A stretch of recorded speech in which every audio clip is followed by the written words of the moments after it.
যে হাত উঠায় দিছে আল্লাহ, ও সূর্যের মালিক, আজ আমার আলী তোমার বন্ধুর আরামের জন্য তার নামাজ কাজা হয়েছে, নিজের ইচ্ছায় করে নাই। আল্লাহু আকবার। অতএব আমি হাত উঠাইলাম মালিক, আমার হাত উপরে থাকতে থাকতে তুমি তোমার ডুবন্ত সূর্য আবার আকাশে উঠায় দাও। আল্লাহ আমার হাত উপরে থাকতে থাকতে ডুবন্ত সূর্য আবার তুমি আকাশে উঠায় দাও। বলা মাত্রই আল্লাহ পাক এই ডুবন্ত সূর্য আবার আকাশে উঠায় দিছে। আলী আসরের নামাজ টাইম মতো আদায় করেছে। আওয়াজটা দিয়া কন্যা সুবহানাল্লাহ। हैदर तेरा नाम से इस्लाम रहेगा, हैदर तेरा नाम से इस्लाम रहेगा, दुनिया की शजाअत में तेरा नाम रहेगा, दुनिया की शजाअत में तेरा नाम रहेगा, मुआविया तेरा नाम से इस्लाम रहेगा, दुनिया की सियासत में तेरा नाम रहेगा, दुनिया की सियासत में तेरा नाम रहेगा। मुसलमानेर आवाज़े बोलें अल्लाहु अकबर।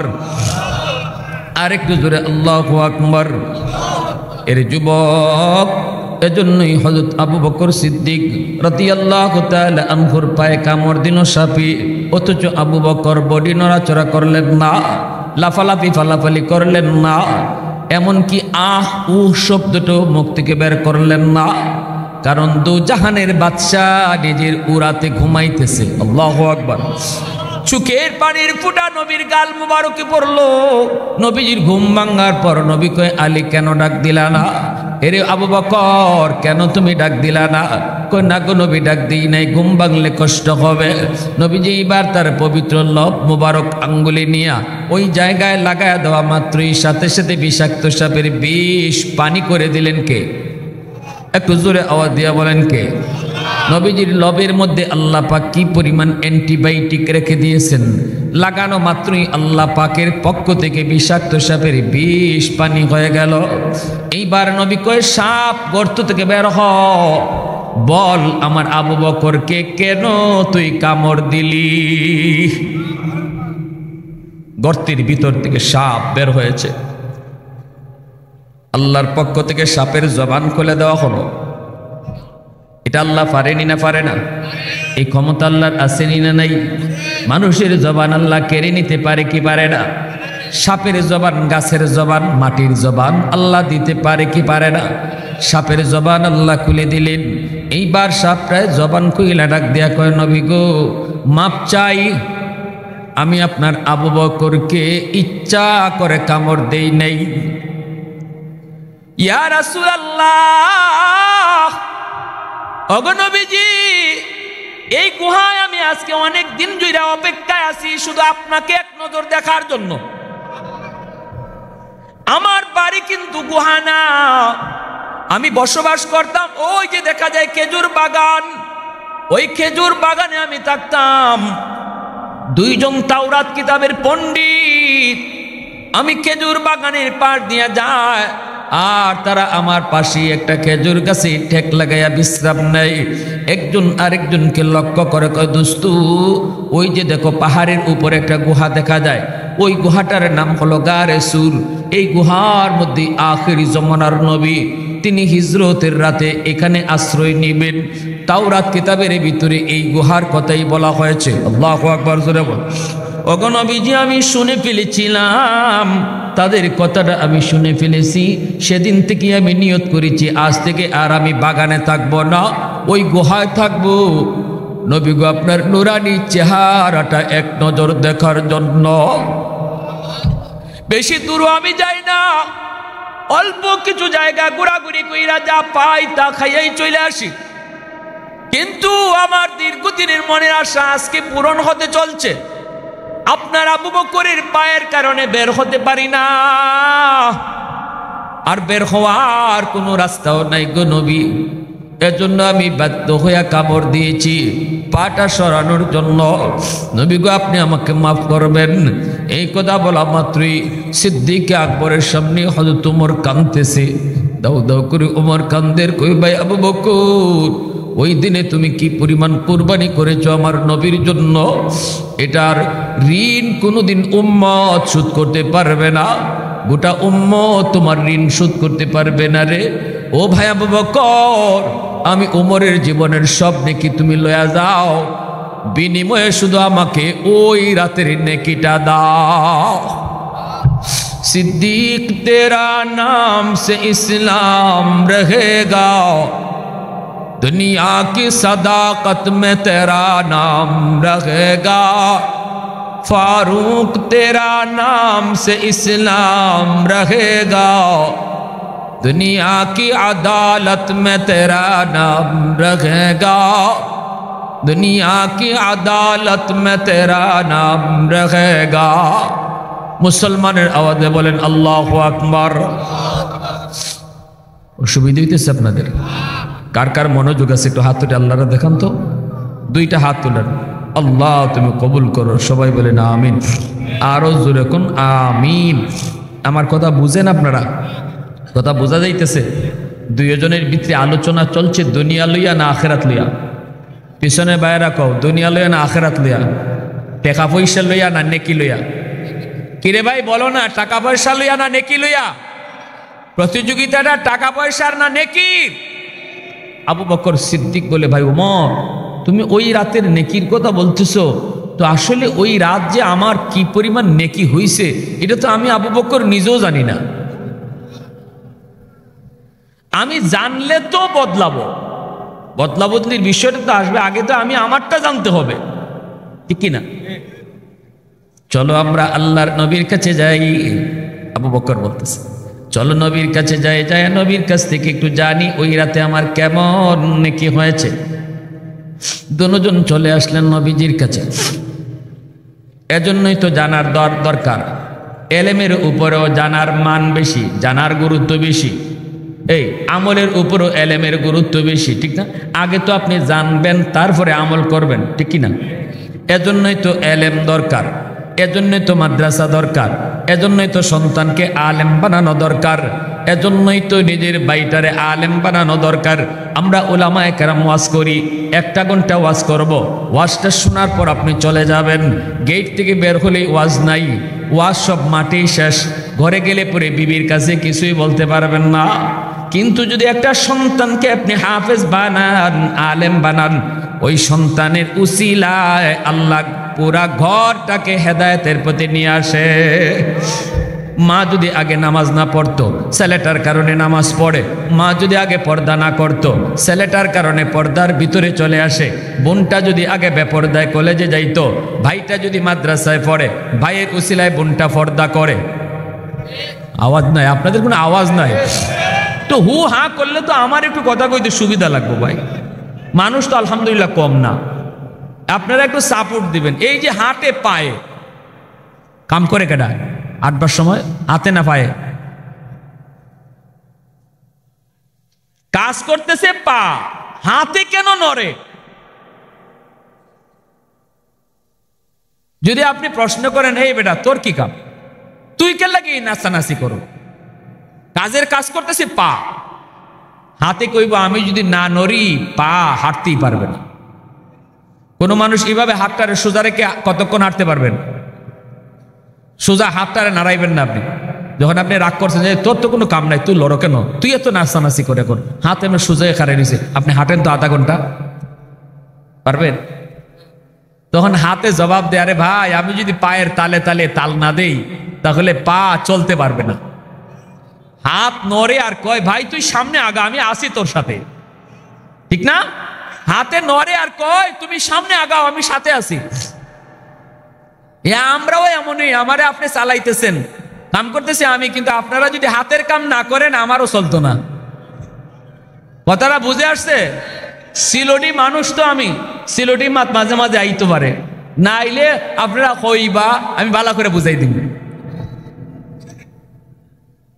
আমার মাত বুঝেননি আপনারা, না বুঝলে মাত বাহ কইলিবা হুজুর আপনার মা তো বুঝি না। আলহামদুলিল্লাহ ভালো মনোযোগ কার কার আছে হাত উঠে একটু আবার আল্লাহরা দেখান। আল্লাহ কবুল করে হুজুর এখন আমিন, আর হুজুর এখন আমিন। তো ওই যে উলামায়ে কেরামের কাম হইল কি আপনারে কইয়া যাওয়া, আপনারে বুঝাইয়া যাওয়া। এবার কেউ মানলে মানেন, না মানলে নাই। আমাদের কাম পিটাইয়া আপনারা নামাজ পড়ানো না। উলামায়ে কেরামের কাম সুদ করে পিটাইয়া সুদের ব্যবসা ছাড়ানো না। আলেম উলামার দায়িত্ব হলো ওমা আলাইনা ইল্লাল বালাগ, আমার দায়িত্ব শুধু পৌঁছায় দেওয়া। কিন্তু পুরাপুরি হেদায়েতের উপরে একটা ঘর যদি আনতে হয় তাহলে আমার ওয়াদের ফলাফল তখনই প্রকাশ পাবে যখন এখান থেকে কোনো একজন বাবা সিদ্ধান্ত নিয়ে যাবে যে আমার ছেলেটাকে আমি আলেম বানাবো। আমার ওয়াজের পুরা সার্থকতা আসবে, আমার বয়ানের পুরা সার্থকতা আসবে যদি একজন বাবা নিয়ত করে আমার সন্তানটাকে হাফেজ বানাবো। কারণ ওই হাফেজের উসিলায়, ওই ছাত্রটার উসিলায় আল্লাহ গোটা পরিবারটাকে আল্লাহ পাক জান্নাতের পথে নিয়ে আসবে। ঠিক কিনা ভাই? কষ্ট পাইছেন কোথায়? হ্যাঁ, আপনি গাড়িতে যাবেন, আপনি ঢাকা, গাড়িতে উঠছেন আপনি রাজশাহী বা না, আর ঢাকা রাজশাহী এইদিকে, ঢাকা আচ্ছা আচ্ছা ঠিক আছে। আমি তো আপনাদের এলাকায় নতুন আসছি, দিক হারাই লেছি। দিক হারাইবার কথাই, বিভিন্ন নতুন জায়গায় গেলে যেদিকে যখন জিগাই ভাই পশ্চিম কোন দিকে, এমন দিকে কয়া দেয় আমার কাছে মনে হয় পূব দিকে আমি নামাজ পড়তেছি। মানে মিলাইতেই পারি না হিসাব। আমি বারবার ভাই আপনার পশ্চিম দিক জিগাইতেছি, কিবলা কোন দিকে, কই এইদিকে। ও আল্লাহ, অন দেখা যায় আমার দিলে মানে না, এরপরও এলাকার মানুষের কথা তো মানতে হইব, ঠিক না? তো এইরকম নতুন এলাকায় গেলে দিক কিরকম হারায়। তো রাজশাহী হইল এইদিকে আর ঢাকা হলো এইদিকে। আপনি যাবেন ঢাকায়, গাড়িতে উঠছেন রাজশাহীর। সুন্দর করে বুঝেন কথাটা। একজন মানুষে যায় কইছে ভাই কই যাইবেন? আপনি কইছেন ঢাকা যাবো। হাই হাই হাই, আপনি তো গাড়ি ভুল করছেন ভাই, এটা তো রাজশাহীর গাড়ি। আপনি গাড়ি থেকে নামেন, ঢাকার গাড়িতে উঠেন। বুদ্ধিমান মানুষ যারা, তারা গাড়ি বদলাবে। ভুল হতেই পারে, ঠিক না? ভুল হওয়াটা অস্বাভাবিক না, ভুল হতেই পারে। বুদ্ধিমান সে মনে করবে হ্যাঁ আমি তো ভুল করে ফেলছি, সাথে সাথে গাড়ি বদলাবে। আর যে ঠেডা, ঠেডা, আপনার এলাকায় ঠেডা কয় কিনা জানি না, কি কয়?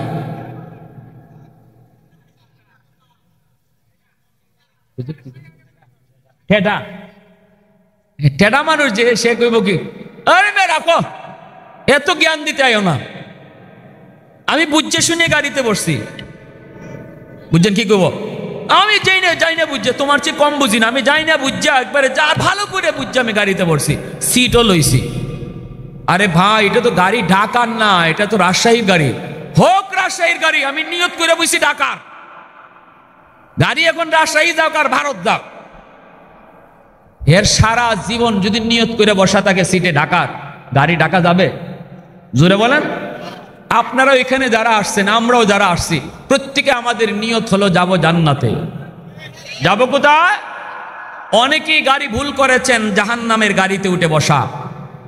আমরা উলামায়ে কেরাম শুধু আপনাদেরকে এতটুকু মেসেজ দিতে এসেছি, ভাই গাড়ি ভুল করেছেন, গাড়ি বদলান। ঠিক কিনা জোরে বলেন। বুদ্ধিমান উলামায়ে কেরামের কথাটা শুই না গাড়ি বদলাবে। আর ঠেটা যারা, কই মিয়া এত ওয়াজ করেন না, ঠিক না? বাড়িতে যাওয়ার সময় ওয়াজটা শুনবে, শুনে যাওয়ার সময় আরে হুজুররা কত কথাই কয়, সব কথা কি আর মান্য ফারা যায়? ঠিক না? আমার এক মুসল্লি একদিন কয় হুজুর ওয়াজ তো ভালোই করেন, একটু দুনিয়াদারি কইরা দেখেন, এত সহজ না। আমি কোনটা সহজ না? ওই যে কইলেন পর্দা, যে সুন্দর পর্দার ওয়াজ করলেন আপনি, কিন্তু আসলে এত পর্দা করা যায় না, বাস্তবে এটা মিলে না। আমি বললাম আচ্ছা, যেটা ফারা যায় না এটা আল্লাহ কখনো আদেশ করে? জোরে কোন? একজনেও যদি ফারে, বোঝা গেল কাজটা সম্ভব। আল্লাহ যত আদেশ করেছে সব মানুষের পক্ষে সম্ভব, এজন্যই আল্লাহ আদেশ করেছে। ঠিক কিনা জোরে বলেন। আমাদের কথা শুনে কিছু মানুষ গাড়ি বদলাবে, এই ওয়াজটার মধ্যেই সে নিয়ত করবে আল্লাহ আল্লাহ তুমি আমাকে একটা আওলাদ দিছো, আল্লাহ নিয়ত করলাম মালিক হাফেজ বানাবো, আলেম বানাবো। নিয়ত করবে সার্থক, সে গাড়ি বদলায় ফেললো। কেউ নিয়ত করবে আল্লাহ তওবা করলাম আর জীবনে ভুল করব না, আল্লাহ তওবা করেছি আর জীবনে সুদ খাবো না, সুদের ব্যবসা করব না, আল্লাহ আর নামাজ ছাড়বো না, সে তার গাড়ি বদলাইছে। ঠিক কিনা জোরে বলে? আর যারা বলবে যে না আমি গাড়ি জেনে শুনে বুঝে বইছি, সিট বদলাবো না, নিয়ত আমার জান্নাত, গাড়ি এবার জাহান্নামে যাক। নিয়ত তার কোথায়?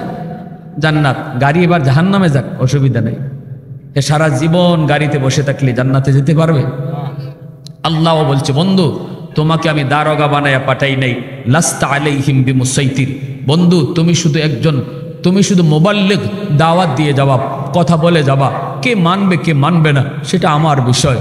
তোমার কাজ ফিটানো না, তোমার কাজ টেনে আনা না, তোমার কাজ চুলো দুইরা নামাজ পড়ানো না, তোমার কাজ পৌঁছায় দেওয়া। কে মানবে কে মানবে না সেটা আমার বিষয় আর তার বিষয়। সে যদি সে নামাজ না পড়া যদি আমি আল্লাহকে বুঝ দিতে পারে আমার অসুবিধা কি? ঠিক না? আপনারা যদি কেউ সুদ না চাইরা, সুদের ব্যবসা না চাইরা, বিবিরে ফর্দার ভিতরে না রাখিয়া আমার ওয়াজ শোনার পরও আগের মতোই চলেন, আমার কি? আপনি আল্লাহরে বুঝ দিতে পারলে আমার সমস্যা নাই তো। ঠিক কিনা জুড়ে বলেন? নোটিশ দিয়া লাগাইয়া গেল, জজ সাহেব তোমাকে আগামীকাল ডাকছে, দরজায় লাগাইয়া গেল পিয়ন, আমরা পিয়নের কাম করতে এসেছি, নোটিশ টানায় দিলাম জজ আপনাকে ডাকছে আগামীকাল। আমার কোনো দোষ নাই, আগামীকাল আপনি জজের ডাকে গেলেও ভালো না গেলেও ভালো, আমার কি? ঠিক কিনা জোরে কোন? না গিয়া যদি আপনি জজরে বুঝ দিতে পারেন আমার সমস্যা কি? আমার কোনো সমস্যা নেই। এজন্য ভাইয়েরা আমার, আমরা বলতেছিলাম যে কথা উলামায়ে কেরামের কাজ। আজকে আমাদের এই মাহফিলের সার্থকতা হবে এটাই। ওই যে হযরত আবু বকর বলছেন ভাই ওমর তুমি যে আমাকে নেকি বদলা বদলি করতে পারো, আগে তো জানতে হবে ওই রাতে আমার নেকি কেমন হইছে, চলো নবীর কাছে যাই। দুজন আল্লাহর নবীর কাছে চলে আসলেন। দুজন নবীজির সম্পর্কে কি হন?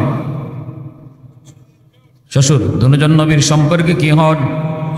এই কথাটা আজকে মুখস্থ বাড়িতে লইয়া যাইবেন, নাইলে আমি আর এই সিরাজগঞ্জে আইমু না,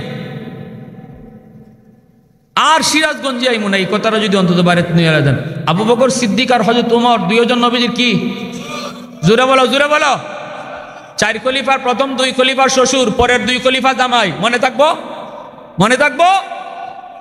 2 শ্বশুর নবীর সামনে হাজির। আল্লাহ নবীকে কি ব্যাপার? দুইজন একসাথে, ঘটনা কি? সালাম দিয়ে কয় রাসূলুল্লাহ আসছি আমরা আপনার কাছে একটা জটিল সমস্যা লইয়া। নবীকে কি সমস্যা? কয় দুইজনের জীবনের নেকি বদলা বদলি করতে চাই। কিরে ভাই এটা আবার কেমন কথা? জীবনের নেকি বদলা বদলি করবো, একজনেরটা আরেকজনের দিব, আরেকজনেরটা আরেকজনরে। আবু বকর সিদ্দিক নবীজির শ্বশুর আম্মাদান আয়েশা সিদ্দিকা রাদিয়াল্লাহু তাআলা আনহার সাথেও নবীজির মাঝে মাঝে টুকটাক বাজাবাজি হইছে। পবিত্র বিবিগণের সাথে নবীজির বাজাবাজি হইছে। মহব্বত ভালোবাসা কি পরিমাণ ছিল বিবির প্রতি নবীজির। আম্মাদান আয়েশা সিদ্দিকা রাদিয়াল্লাহু তাআলা আনহা বলেন আমি যদি গ্লাসের পানিটা পান করেছি, নবীজি আমাকে ডাক দিয়ে বলতেন আয়েশা কিছু পানি রাইখো আমি খাবো। আল্লাহু আকবার জোরে করো। আর আমরা যদি বলি বউরে আমারে কিছু পানি দিও, বউ কি করব? পানি কিছু থাকলে ওইটা ফালাই দিব। ঠিক না? ফালাই জুটা পানি আবার কেমনে দেয়? নতুন পানি দিবে। আম্মাজান বলে নবী আমি যতটুকু পানি রাখলাম এই পানিটাই নবী খাইতেন, কিন্তু শুধু এতটুকুই না, গ্লাসের যে জায়গায় টুট লাগাই আমি পানি পান করেছি নবীজি ওই জায়গাটাও তিনি ঠার রাখতেন। যেই জায়গায় টুট লাগায়া পানি পান করেছি নবীজি ওই জায়গায় নিজের টুট লাগায়া পানি পান করতেন আর আমার দিকে মুস্কি মুস্কি হাসতেন। সুবহানাল্লাহ জোরে কোন। আরে মিয়া ভালোবাসা, ভালোবাসা বিয়ার আগে না পরে? মা জোয়ান ফুয়াইতে মাতুন্না, বাবা জোয়ান ফুয়াইতে সিলেটি ভাষা, জোয়ান ফুয়াইতে মাতুন্না। ভালোবাসা বিয়ার আগে না পরে? এ যুবক রাখো, ভালোবাসা বিয়ার আগে না পরে? আগে যেটা এটা ভালোবাসা না, এটা জ্বালা, এটা খালি কান্দায়। আর বিয়ার পরের ভালোবাসায় শুধু হাসায়। ঠিক না জোরে কও? এটা হালাল, এর ভিতরে আরাম, এর ভিতরে মজা। আমার রসুল কি ভালোবাসাটা বাসছেন, এই ভালোবাসার মধ্যে মাঝে মাঝে টুকটাক বাজাবাজি হইছে না হইছে না? বাজাবাজি হইছে, এর অর্থ এই না বউর সাথে খালি ভালোবাসা সারা জীবন থাকবো, মান অভিমান হবে না। না হবে। মান অভিমানের অর্থ এই না যখনই আমি বউর উপরে রাগ করব তখন তারে বাংলা গাইল দিব, এটা না। বউর প্রতি যখন রাগ করব তখন তারে মারবো, এটা না। বউর প্রতি যখন একটু বাজাবাজি হবে এর অর্থ এই না যে তারে 1 তালাক 2 তালাক 3 তালাক 10 তালাক 14 তালাক, তোর মাও তালাক, তোর নানিও তালাক, গোষ্ঠী সহ তালাক। আসেনি না নাই? এরপরে হুজুরের কাছে দৌড়, হুজুর বাউ করে দেন, হুশ আসিল না আমার। এর কি আসিল না? হুশ আসিল না। কি করছো? রাগের মাথায় দিয়ে দিছি। তালাক কি মানুষ আসতে আসতে দেয়? রাগের মাথায় তো দেয়। এখন খালি হুজুর খুঁজে কোন হুজুরে কোন রকম বাউ করে দিয়ে দিতে পারে, টাকা লাগলে লাগুক 50,000, ঠিক না? টেলিভিশন মার্কা কিছু হুজুর আছে, এই হুজুর গুলা কইব হ হ হ তালাক হইছে না, হইছে না। লিখিত তালাক না দিলে তালাক হয় না, অথচ শরীয়তের বিধান মুখে তালাক দিলেই তালাক হয়ে যায়, ঠিক কিনা জোরে বলেন? এটা অত্যন্ত সেনসিটিভ বিষয়, সাবধান। তালাক দেওয়ার আগে হুশ করবেন। আর এতই যদি মাথা গরম হয় 1টা 2টা দিয়া বন্ধ হন, 3টা কইেন না। 3টা কই নিলে পরে আর কোনো বাপের ক্ষমতা নাই আপনারে ফিরাই দেওয়ার, কোনো বাপের ক্ষমতা নাই ফিরাই দেওয়ার। 3টা কইবেন। এতই যদি আপনার এত খাহেশ থাকে, বউরে নিয়ে সংসার করণই লাগে, এত মায়াই থাকে, বাচ্চাদের প্রতি আপনার এতই দরদ থাকে, তে রাগের মাথায় দিবেন দিবেন দিলেন। 3টা কেন? 2টা দিয়ে আটকে তারলেন না? হ্যাঁ, 3টাও না, 100টা 200টা 1000টা গোষ্ঠী সহ, নানি সুদ্ধা, দাদি হৌরি নানি হৌরি সহ, ঠিক কিনা? পরে হুজুরের কাছে দৌড়। ইজাত দরদ আর ইজাত ভালোবাসা আলেমুল আমা যারা আছেন ফাত্তা দিয়েন না, ঠিক কিনা জোরে বলেন? এখানে খালি একটু কাটসাট করবেন, জিনার সংসার হবে, বাচ্চাগুলা যা আসবে জিনার ফসল হবে। সাবধান। আল্লাহ রাসূল সাল্লাল্লাহু আলাইহি ওয়াসাল্লাম শিখাইছেন, নবীজি বলছেন, আয়েশা তুমি আমার সাথে একটু ঝগড়া করছো, আমার সাথে তোমার একটু বাজাবাজি হয়ে গেছে, আমি কইতেছি আমি ঠিক, তুমি বলতেছো তুমি ঠিক, এখন কেটা যে ঠিক এটা কেটা কইতো, চলো বিচারক আনি। আম্মাদান কয় আনেন, বিচার আনে, বিচারক আনেন। রাসূল কয় কারে আনতাম কও না, তুমি কও না বিচারক কারে আনতাম। ওই দেখেন কেমনে সংসারের বাজাবাজি মিটাইতে হয়, রাসূল শিখাইতেছেন। আমার আপনার কাম তো এটা না, আমার আপনার কাম অ্যাকশন নিজে নিজেই নেওয়া। আল্লাহ রাসূল কয় বিচারক আনি, তুমি বলো কারে আনি। আম্মাদান কয় আপনি আনেন, যারে খুশি আপনি আনেন, কারণ মাথা তো একটু গরম, এই অবস্থায় তো দুজনে হিট, ঠিক না? আমার রাসূল কিন্তু শান্ত, আম্মাজান মাথাটা একটু হিট। তো এই অবস্থায় রাসূল বলতেছেন, আয়েশা তোমার আব্বারে আনি। আম্মাজানের আব্বা কেডা? আর কিন্তু সিরাজগঞ্জ আইতাম না আমি। আম্মাজানের আব্বা কেডা? আবু বকর সিদ্দিক, নবীজির মায়ার সাহাবী, ঠিক না? নবীজি কইছেন, আয়েশা তোমার আব্বারে বিচারক আনি। এই অবস্থায় কোনো মেয়ে কি কোনোদিন নারাজ হইব?